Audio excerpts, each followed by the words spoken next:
John Bennett nervously sipped his Turkish coffee. He looked out at the morning sun warming the golden stones of Jerusalem's old city. But though he now sat in a restaurant within the King David Hotel, where the British Army once maintained its headquarters, where Winston Churchill once dined, where the Rothschilds once cut investment deals, where Israel's late Prime Minister Yitzhak Rabin and Jordan's late King Hussein once signed a peace treaty, Bennett had little interest in the hotel's history. He had little interest in its $25 million facelift, or its exclusively polished marble floors, or its plush Moroccan upholstery. He had little interest in the huge vases of fresh-cut Israeli roses and huge baskets of crusty French breads on the tables behind him, or in the cantankerous elderly French couple beside him, as crusty as the breads, hunched over their travel books and already muttering complaints on the first day of their tour. Bennett's first trip to Israel was no vacation. He'd arrived at 4 in the afternoon the day before. He was leaving in less than 3 hours. He needed no travel books. He'd do no sightseeing. He was here for one purpose and one purpose only: to get a signature, get it quickly, and get out.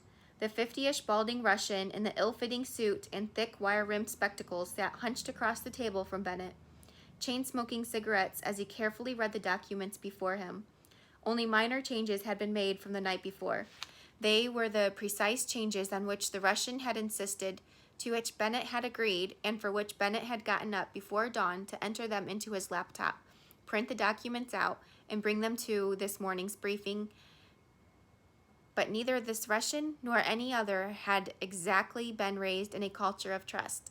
So the man pored over every jot and tittle, every comma and semicolon as the minutes ticked by. Just sign the thing, be done with it, and be rich, Bennett thought. Yet the more anxious he grew internally, the more it seemed his dear Russian friend would slow down and reread some paragraph again and again and again. At 40, Bennett was one of the youngest and most successful investment strategists on Wall Street. Single, 6 feet tall, and an obsessive runner, Bennett had wavy dark hair, grayish-green eyes, and rakish good looks. He was more important in his mind, smart and sharp and rich, in part because he was stealthy. Unlike his colleagues, 10 to 20 years his senior, the chief investment strategists for the powerhouse firms like Merrill Lynch and Goldman Sachs and UBS Payne and Weber, Bennett didn't appear on CNBC or Kibitz or Maria Bartiromo or speak at Fortune 500 conferences or get himself profiled in the Wall Street Journal. Run a LexisNexis search on him and you'd come up empty-handed. To most, he was unknown. To the few who knew him outside his own company, he was underestimated. To those who underestimated him, he was considered unimportant, and this gave him precisely the element of surprise he needed to stay one step ahead of the vicious competition. Bennett wasn't a stockbroker or a bond trader or a mutual fund manager. In fact, he didn't trade money at all. His trade was information. Foreknowledge cannot be elicited from ghosts and spirits, wrote Sun Tzu, the Chinese war strategist. It cannot be inferred from comparison of previous events or from the calculations of the heavens, but must be obtained from people who have knowledge of the enemy's situation. This was Bennett's life verse. Beyond Wall Street, he seemed to know everyone, though few seemed to know him. He spent nearly every day on the phone with junior staffers and doormen and secretaries and drivers and flight crews and bank tellers and temps from Silicon Valley to the Jordan Valley, from Hong Kong to obscure oil drilling equipment manufacturers in Waco, Texas. He trolled for seemingly meaningless trips. Properly analyzed, he believed such tips could unlock important truths. Such truths could foretell emerging trends, and such trends he knew from personal experience could beget unspeakable treasures. Get the facts, get them right, and get them first, Bennett told his elite team of researchers over and over again. Yes, make the most of charts and graphs and statistical analysis, but don't stop there. Build personal relationships with people who don't even realize they know the world's most important secrets, and you'll quietly enter the world of people whose secrets they hold. Bennett's currency, His stock in trade was precious little nuggets of information about the future of companies and countries and the leaders who ran them. He knew how to pan for such nuggets. He knew how to melt them down and extract the precious from the worthless. He knew what to do with the gold he found and how to sell it for large fees, rather than give it away to lazy reporters, or worse, blab about it to day traders on CNN-FN. That was why he was here in Jerusalem today, while his colleagues were back in New York. The big-name strategists turned stars of Wall Street and their fast-talking, high-priced PR pitchmen were fanning out to talk with the worldwide media about the successful U.S. war against terrorism and rising consumer confidence would mean to the markets. Not Bennett. He knew something his colleagues didn't, and it was big, very big. Bennett took another sip of his coffee. He checked his watch obsessively, tapped his foot, and discreetly scanned the room. It was still fairly early and nearly empty, but not for long. He glanced again at his Russian friend. 3 more pages to go. For crying out loud, just sign the stupid thing, Bennett silently screamed. Sign it before someone sees us hiding in plain sight. No question, this was the biggest deal Bennett had ever worked on. By the end of the year, and possibly by the end of the month, he would be named the new president and CEO of his company. Thus, the financial rewards of the Russian across the table putting his Ivan Hancock on the dotted line in the next 5 minutes were something beyond even Bennett's most vivid imagination. Within 5 years, possibly less, he could actually be a member of the 9 Zeros Club, a billionaire on the Forbes 400 list. His cover would be blown.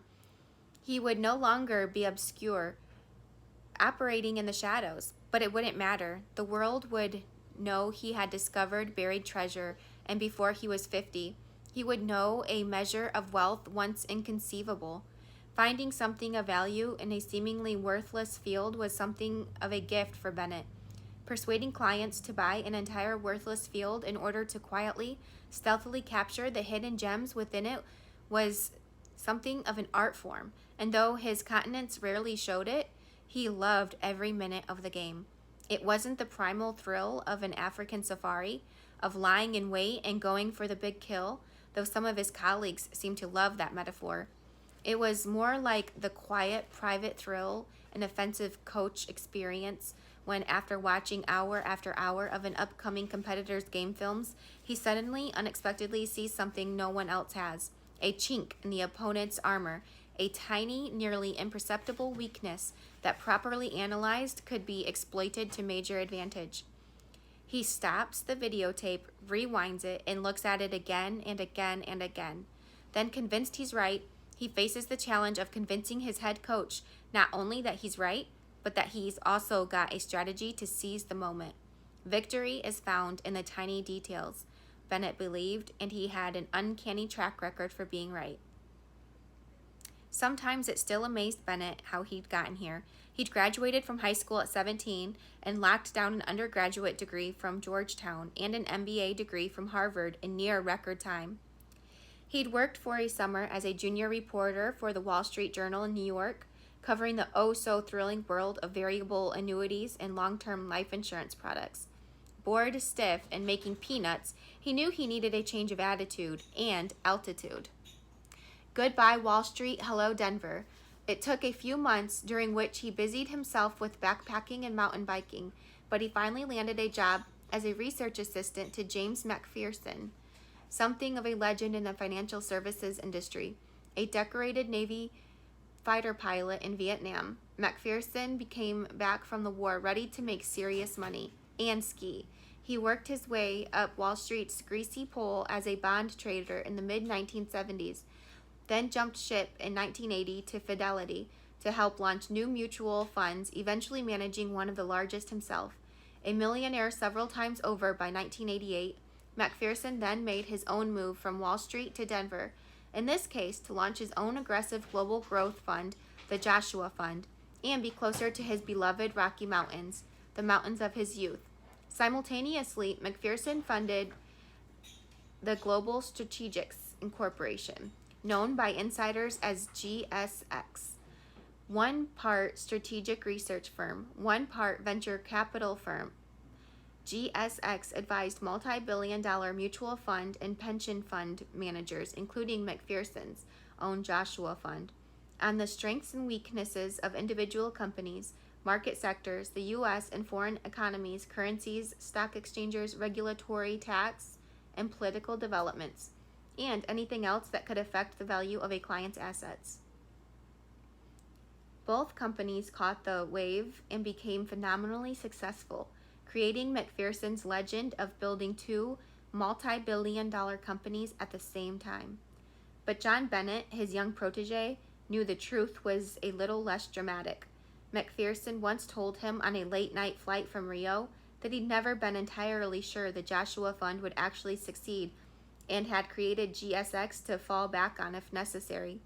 Over the years, GSX developed the reputation among fund managers as the industry's AWACS, its airborne warning and control system, referring to the U.S. military's premier air battle command and control plane that warned friendly forces of incoming trouble long before it arrived. GSX seemed to have an uncanny ability to forecast financial trouble and chart a consistently impressive path to safer, sunnier skies. GSX also developed a reputation for finding sure things, early investments in fledgling startup companies that hit the jackpot and paid off big, both in terms of profits and stock prices. In fact, whenever McPherson and his team found a sure thing, they not only advised their clients to play big, but invested heavily themselves as well. Indeed, it was rumored they weren't above actually forgetting to mention the occasional sure thing to even their best clients, and instead investing only their own venture capital funds. Asked by reporters about such rumors, however, McPherson never tipped his hand. He would simply smile. Early on, McPherson snagged the help of one of the most prescient of global economic wise men, a man widely regarded as something of a master at seeing around corners and over the horizons, be they east or west. He hired a man named Stuart Iverson, the blunt-talking, pipe-smoking, French cuff-wearing, never married, newly retired U.S. ambassador to Russia, to be president and CEO of Global Strategics and vice chairman of the Joshua Fund. I want you to make GSX the financial industry's equivalent of the CIA, insisted McPherson at their Seal the Deal luncheon at Ruth's Chris's Steakhouse in the Lodo. You'd better hope I do a heck of a lot better than the boys at Langley, Iverson laughed. They thought the Soviet Union was an economic superpower until the day it went out of business. In fact, it was Iverson, not the CIA, who had accurately predicted the Soviet Union's imminent demise during the 1980s, and as ambassador fed Langley remarkable, accurate forecasts of the economic and political upheavals that were on the way. Unfortunately, no one listened to him quite as carefully as they should have. His instincts telling him that both McPherson and his two companies were poised for dramatic growth, Ambassador Iverson took the job. In turn, Iverson hired young John Bennett and assigned him to work for McPherson. Bennett's dad, Sol, had been the New York Times bureau chief in Moscow during the 1970s. When he met Iverson, who was then serving as an economic attaché at the U.S. Embassy in Moscow, it was all just further proof to Bennett that Sun Tzu was right. Success is as much who you know as what you know. In early 1992, Bennett found himself in a private meeting with the CEO he had come to admire and even like. He'd been summoned into the inner sanctum, McPherson's private corner office, 2 walls of floor-to-ceiling windows, each with a breathtaking view of the snow-capped Rocky Mountains. A sparse desk sporting a state-of-the-art laptop computer, big leather couches, a grainy photo of McPherson in his F-4 flight gear on the deck of an aircraft carrier somewhere off the coast of South Vietnam. A huge chunk of the Berlin Wall in a plexiglass case next to a photo of McPherson at the White House with President Reagan on one side and British Prime Minister Margaret Thatcher on the other. On this bright blue dazzling morning, McPherson wanted to know whether he should make a major investment in interactive high-definition TV, which rumor had it was going to be big. He tasked Bennett to get the answer. Bennett's voraciousness and high energy made a big impression. He sunk his teeth into the project, crunched the numbers, and talked to everyone he could find, including the secretaries, drivers, and associates at a slew of major high-tech venture capital firms. He also quickly and very ambitiously commissioned focus groups at a dozen junior high schools across the country to see if interactive TV had a future. Bennett concluded it didn't.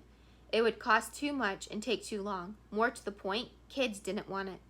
On a weird hunch, however, Bennett began sniffing down another trail, and doing his focus groups at all those junior high schools, he met not only with students but also with their moms, who came to pick them up after school.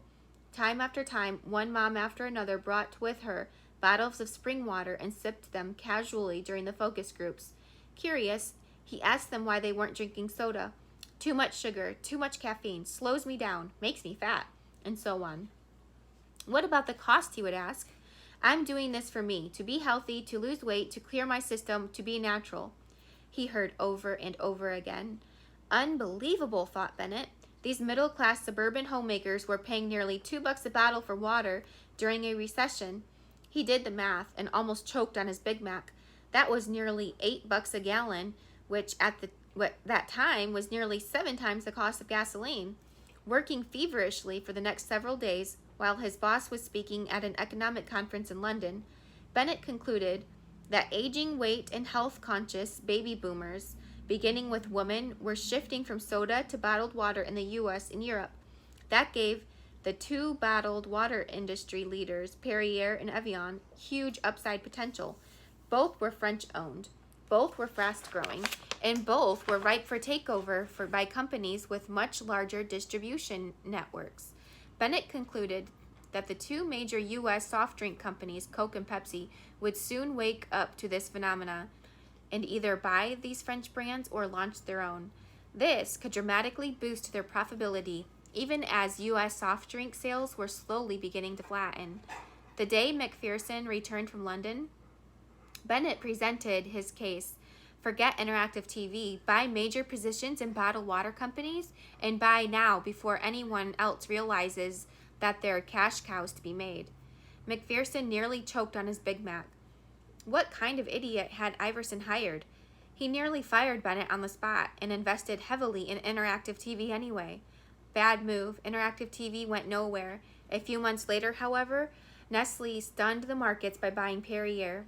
Its stock shot through the roof. The CEO called Bennett back into his office and got right to the point.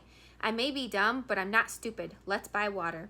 He immediately bought huge blocks of shares in the Danone Group, owner of Evian, and took major positions in Coca-Cola and Pepsi-Cola. Sure enough, the rebounding U.S. economy and rapidly expanding foreign markets boosted the stocks of all three companies dramatically. Even more interesting, in December of 1995, Pepsi entered the bottled water market with its Aquafina brand. It quickly became the #1 bottled water retailer in U.S. convenience stores and gas stations. In 1996, Coke launched its own bottled water brand, Dasani, also gobbling up a huge market share. By 1999, when McPherson finally sold a boatload of holdings to begin financing his political ambitions, the value of his Pepsi stock had doubled.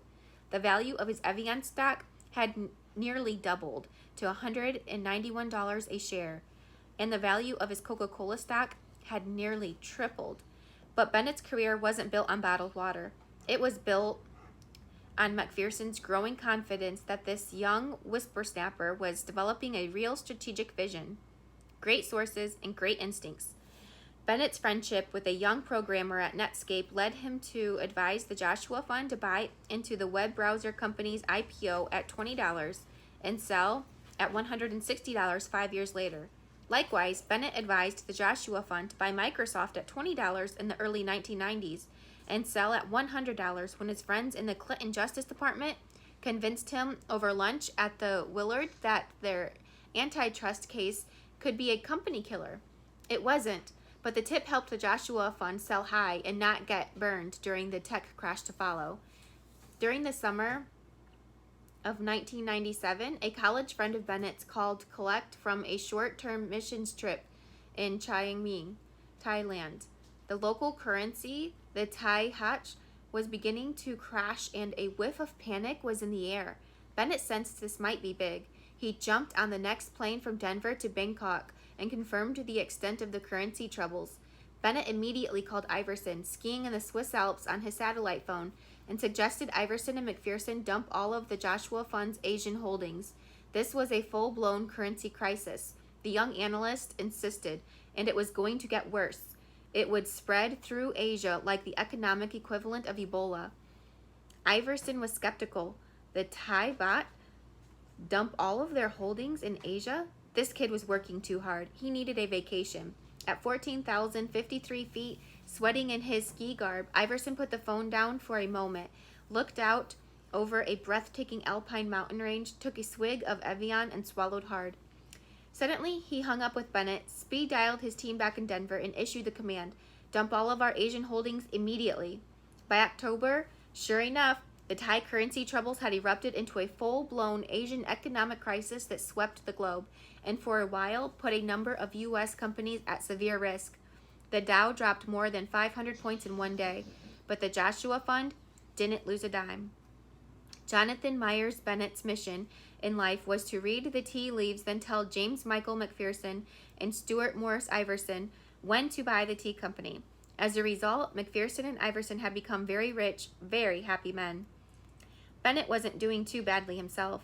Now Global Strategics Senior Vice President and Chief Investment Strategist, Bennett ran the company's New York office from the 38th floor of a skyscraper overlooking Central Park. It wasn't exactly Colorado's Front Range, but it would do, for now. 6 months before, Iverson had been nominated to be the next U.S. Treasury Secretary and subsequently confirmed by the Senate by a vote of 98-0. With 2 senators absent, Iverson was now in Washington, and Bennett would soon be moving back to Denver to assume control of GSX. The gorgeous office looking out at the magnificent Rocky Mountains was about to be his. Bennett's parents were retired, now and living just outside of Orlando. Sol and his wife Ruth still didn't exactly understand what their son did every day. Sol had never earned more than $60,000 a year as a reporter, and for most of his career, much less. They'd never worried about money, but they'd never sought it either. Sol preferred tracking the CIA to CNBC, covering the IRA, to opening an IRA, and reporting the fall of the Berlin Wall, to reporting the rise of Wall Street. The Bennetts were proud of their son, but they were also concerned. John had lost a number of his colleagues and associates in the attacks on the World Trade Center, but he refused to talk about any of it. He'd gone back to work the next day and refused to take any personal time off, except to attend funerals. He'd given his staff flexible leave time to deal with their grieving, but didn't seem to deal with his own. They weren't even sure if he was grieving. He must have been given, but he absolutely refused to entertain the subject when they tried to bring it up. Their son was a young man in a hurry. But was that what he really wanted? To move at 1,000,000 miles an hour while life sped past by him in a gray, murky, colorless blur? Was that what they'd brought him up to do? To be? To cling to? It didn't seem right. His mother worried that he seemed hollow, distant, and short-tempered, but it wasn't hard to see that their son had become successful beyond their dreams. He owned a penthouse apartment in the village near NYU, for which he paid cash, though he was rarely home except to sleep. He had a massive walk-in closet filled with Zegna suits and expensive Italian handcrafted shoes. He earned a generous 6-figure salary, a rapidly growing 7-figure personal portfolio, and an even larger 7-figure retirement portfolio. Not bad at all. Now all they needed was a daughter-in-law and some grandchildren. Bennett sat down his Turkish coffee. He glanced at his Rolex, compulsively twisted his cloth napkin, and peered across the table. He needed that signature, and he needed it now. A car would be arriving to pick him up for Ben Gurion International Airport in 12 minutes. He'd be in London by midday and New York by evening if he was lucky. He might even have time to catch a show by himself and celebrate this incredible deal. As Dmitry Gelshnikov, the man whose signature he so urgently wanted, pored over the contract's final page, Bennett found himself intrigued by this riddle wrapped in a mystery surrounded by an enigma. Galishnikov was a careful man, a cautious man, to be fair. Bennett reminded himself these were no character flaws. They were traits conceived in persecution, born in suffering, and refined in the Gulag. This was a man who had survived 3 years in Lefortovo, the KGB interrogation prison in Moscow. Some nights, late at night, over chai and black bread and beef stroganoff, he would ask this quiet, careful, cautious man to tell him his story in far greater detail, to describe his journey as a Jewish petroleum engineer from Stalin's Siberia through a long, dark, lonely night and into the pinkish dawn of a Jerusalem sunrise at the King David Hotel. No doubt it would take more than one night for Galishnikov to do the story justice. No matter, Bennett would stay as long as it took. Bennett's journey to this rare breed of Russia had begun with a newspaper story on a British Airways red-eye from London to New York many moons before. He'd been restless and unable to sleep. Finished with all the Sunday papers he had with him, he'd begun glancing through this Friday morning New York Times. He'd uncharacteristically been too busy to read all weekend. He distinctively remembered the date of that paper, September 15th, 2000, because it would change his life forever. Bennett began in the back of the business section, circling intriguing little stories that caught his eye, with a thick new Mont Blanc pen his dad had given him for his birthday. He always read the business section in reverse order, from the last page to the first, believing the good stuff, the precious nuggets for which he panned, were rarely useful once they reached the front page for the world to see. It wasn't, however, until he finished the business section and the A section that Bennett came upon a front page story that stopped him dead in his tracks. Gas deposits off Israel and Gaza opening visions of joint ventures, read the headline. Natural gas in the Mediterranean? Bennett felt a surge of adrenaline and read on. Drilling deep below the seas off Israel and the Gaza Strip, foreign energy companies are discovering gas reserves that could lift the Palestinian government and give Israel its first taste of energy independence. Reporter William A. Orme Jr. began. Industry experts, including those on this giant platform, say the Palestinians and Israelis will both profit if they can work together in a high-stakes partnership. They need each other for the efficient development of these offshore reserves. Since neither side alone can fully afford the billion-dollar investment in pipelines and pumping facilities that is being stretched out, the experts say. The article went on to say an Israeli government official estimated his country had some 3 to 5 trillion cubic feet of proven gas reserves, an astonishing figure that could fuel Israel's electricity network for a quarter of a century. And there may be more, the official added. Even now, the phrase kept ringing in Bennett's ears. There may be more. Even now, he could remember the urgency he had felt to call his GSX colleagues to brainstorm their next move. But it had been 4 in the morning in New York and only 2 in the morning in Denver, and everyone he knew had been asleep. Well, not everyone. In Israel, it was 11 o'clock in the morning. As Bennett sat in first class at 30,000 feet staring at his copy of the Times, GSX had an office in Israel, in Tel Aviv. Actually, he'd never been there. He couldn't even remember the name of the director there, but he'd be awake, and now was as good a time as any to get acquainted. Shalom, said a young secretary with thick Israeli accent and a thicker trace of attitude. Shalom, yes. Who's your director there? Bennett asked, his mind racing. And you would be? Yeah, my name is John Bennett. I'm from New York. That, Mr. Bennett? The young woman asked, suddenly humble, suddenly alert. Yeah, I'm on a flight to New York right now, and I've got an urgent question for your office, but I'm sorry, I just can't remember the... Ronnie, came the interruption. Ronnie Barshevsky. I'll put you right through, Mr. Bennett. He was about to say thank you, but the line was already ringing in Barshevsky's office. Mr. Bennett, Barshevsky said with a heavy Russian accent, please call me John. Okay, John. Good to meet you, finally. What can I do for you? Ronnie, I need to know everything you know about gas reserves off your coast, Bennett nearly whispered. Nothing. Why? Nothing? Niet. What's this about?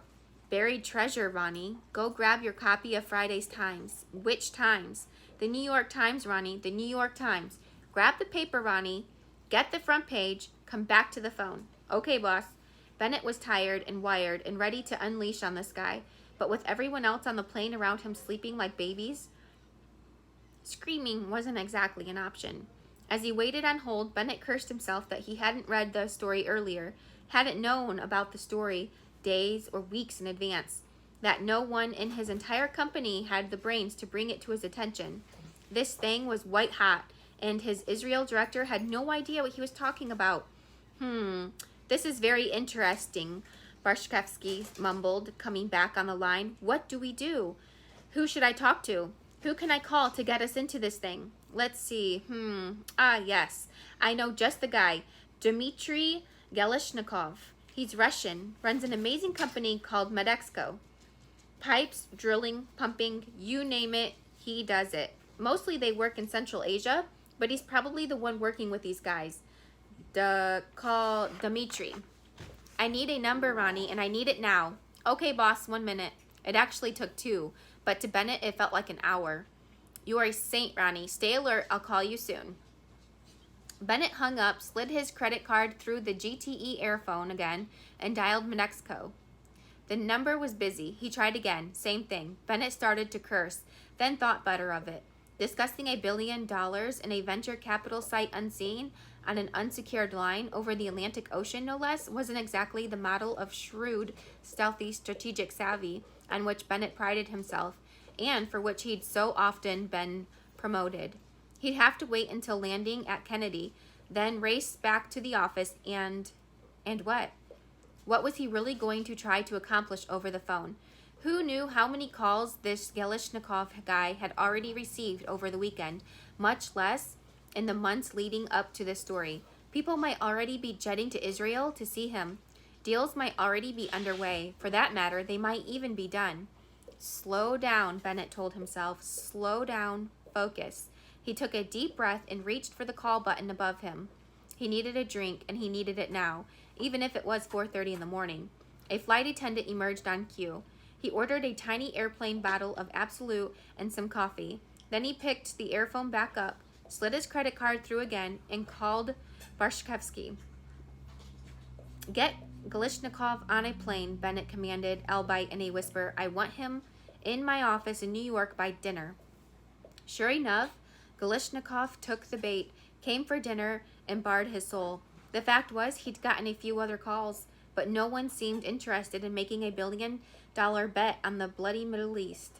Gas and oils were too risky enough. Nobody wanted a bunch of Hamas and Hezbollah and Islamic Jihad terrorists blowing up their investments with a smile on their faces as some gift to Allah. They'd rather drill in Siberia or the Arctic Circle than get in the middle of the Israelis and the Palestinians. But Bennett was ready, and he said so. Gelishnikov agreed to go back and talk to his partner, a gentle, soft-spoken Arab by the name of Ibrahim Said, head of a new privately held company called the Palestinian Petroleum Group, or PPG, to see what could be done. By September 28th, there was a new headline in the New York Times. Arafat hails big gas find off the coast of Gaza Strip. In fact, Times reporter Bill Orme wrote Arafat was celebrating the multi-billion-dollar discovery of what industry officials confirmed is a major gas deposit, and telling people it would provide a strong foundation for a Palestinian state. This is a gift from our God to our people, Arafat told Orme, to our children, to our women, to our people inside and outside, to our refugees, and those who are living here on our land. So began a seemingly never-ending chain of meetings with the principals in New York, London, Jerusalem, and Ramallah. Staffers began constantly shuttling back and forth from the U.S. to Israel, Gaza, and the West Bank. Then came the blizzard of business plans, background checks, geological surveys, cost-benefit analysis, insurance assessments, credit checks, and financial negotiations. It seemed to go on forever, but everyone involved knew it would be worth it, and they could barely contain their excitement. Until September 11th, 2001, the day Islamic terrorists attacked New York and Washington. The day the Twin Towers fell and the Pentagon burned. The day 3,000 Americans lost their lives. The day Palestinians began dancing in the streets. The day Osama bin Laden became a household name around the globe and brought cheers throughout the Muslim world. The day President Bush declared a war on terrorism. The day any prospect for Arab-Israeli peace and prosperity was mothballed yet again. But time heals all wounds. Almost a decade later, Bennett now believed there were once again signs of hope. The war on terrorism had been a huge success. Not only were Al-Qaeda and the Taliban destroyed, key Palestinian terrorist networks such as Hamas, Hezbollah, and Islamic Jihad had also been effectively ripped up and wiped out by the Israelis, with tacit approval from Washington. And several moderate Arab countries like Jordan, Egypt, and Morocco were clamping down on terrorist cells within their borders, or just passing through. It wasn't perfect, but it was progress. Overall, the good guys were winning.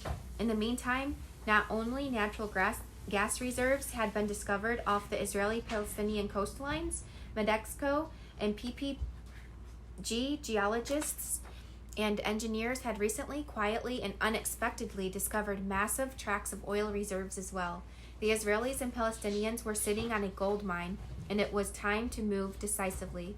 Every light looked green. All systems seemed go. They'd better be, so much hung in the balance. Barshkevsky popped his head in the door of the restaurant. He caught Bennett's eye. The car was ready. It was time to go. Bennett looked at Galishnikov. Well? Galishnikov straightened up, took off his glasses for a moment, and rubbed his eyes. Then he cleaned his glasses with a white cloth napkin and carefully repositioned them on his pale, gaunt face. Tov, he said quietly in his newly acquired Hebrew. Then he picked up Bennett's Montblanc pen and signed his name. Good, said Bennett, looking Galishnikov square in the eyes. It's a pleasure doing business with you. You too, my friend. Bennett slipped the papers into his briefcase and slipped quietly out the door and into the waiting black Mercedes. This was no time for celebrating. Not now. Not in public. The deal of the century had just been signed. It was going to change everything. Not more than 24 people in the entire world had any idea, and Bennett's job was to keep it that way for a little while longer. Galishnikov watched his young friend leave, sighed, then stared down at his plate of cold, untouched breakfast. He'd awoken with no appetite whatsoever. Now he felt famished. Bennett leaned back into the leather seat of the black Mercedes. He rolled down the tinted windows beside him to get some fresh, cool air. The drive to Ben Gurion Airport wouldn't take long, but the flights ahead of him would feel like a lifetime. Why hadn't he simply taken the company's private jet?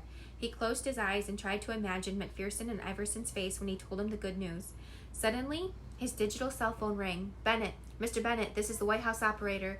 I have Treasury Secretary Iverson on the line. I remind you, it's not a secure line. Stand by. 1. A crackle of static and then, John, it's Stu. Hey, Stu, Mr. Secretary, I've got good news. I don't. What's going on? Mac may be dead. What? Bennett sat bolt upright. His motorcade was attacked a few minutes ago. What? I don't know. A plane? A kamikaze? Something. I don't know. I don't know how. I don't know anything yet. The Secret Service just woke me up. Where are you? The Brown Palace. We've got a dinner tonight, later tonight. Who's with you? Everybody. Bob just walked in. He came in on an earlier flight to schmooze some donors. It's a nightmare, John. We don't know any details. Not yet. I can't believe this. I know. It's 9/11 all over again. Look, where are you right now? I'm in a car on the way to the airport. New York? No, Jerusalem. Right, well, just get here as fast as you can. The line went dead. Bennett's mind went numb. James McPherson, the Vietnam vet turned Wall Street wizard, turned two-term governor of Colorado, turned president of the United States, was poised to be Times Man of the Year, the chief architect of America's dazzling economic comeback. Now he might be dead. That is the end of chapter 2. And in case I rushed by the cover last time in my last video, this book is called The Last Jihad. And the book is written by Joel C. Rosenberg. And this is part of a 5-book series.